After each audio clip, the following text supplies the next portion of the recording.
Hey guys, எல்லாருக்கும் காலை வணக்கம். இன்றைக்கி மார்கழியோட 18வது நாள். எப்பவும் போல் நம்ம தாமரைப்பூ டிசைனை போட்டாச்சு. அதுக்கப்புறம் கீழே என்ன போடலாம் அப்படின்னு யோசிச்சுட்டே இருந்தேன். நியூ இயர்க்கு ஏதாவது மயில் கோலம் போடலாம் அப்படின்னு இருந்தேன். பட் போட முடியல, மழை பெஞ்சதுனால. சரி இன்றைக்கி போடுவோம் அப்படின்னு சொல்லிட்டு ரொம்ப சிம்பிளாக தான் ஒரு கோலம் போட்டேன்.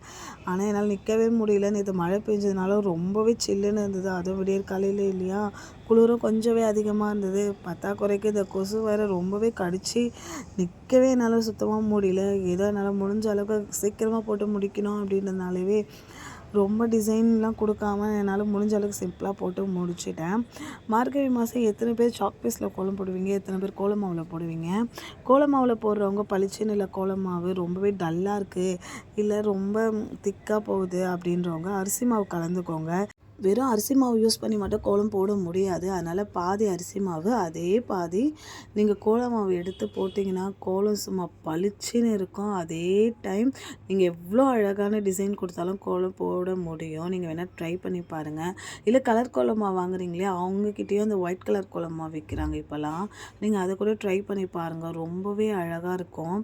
நீங்கள் ட்ரை பண்ணிவிட்டு உங்களுக்கு பிடிச்சிருந்தா எனக்கு கண்டிப்பாக லைக் பண்ணுங்கள். அதுக்கப்புறம் என்னோடய பிரம்ம முகூர்த்த பூஜையை நான் ஸ்டார்ட் பண்ணிட்டேன். பிரம்ம முகூர்த்த பூஜை இல்லாமல் நான் தைப்பூச விரதமும் இருக்கிறேன். அதனால் முருகருக்கும் வேலுக்கும் அபிஷேகம்லாம் பண்ணிவிட்டு என்னோடய பூக்கள் எல்லாம் மாற்றி முடிச்சிட்ட பிறகு தான் நான் பூஜையை ஸ்டார்ட் பண்ணேன். எப்பவும் போல் வெத்தலை தீபம்லாம் ஏற்றிட்டு வேலெல்லாம் இது பண்ணிவிட்டு இன்றைக்கி பிரசாதமாக நான் சாக்லேட் தான் வச்சுட்டு இருந்தேன். அதுக்கப்புறம் நெய் தீபம் எல்லாமே ஏற்றி முடிச்சுட்டு இன்றைக்கி எனக்கு துளசி கிடச்சிது.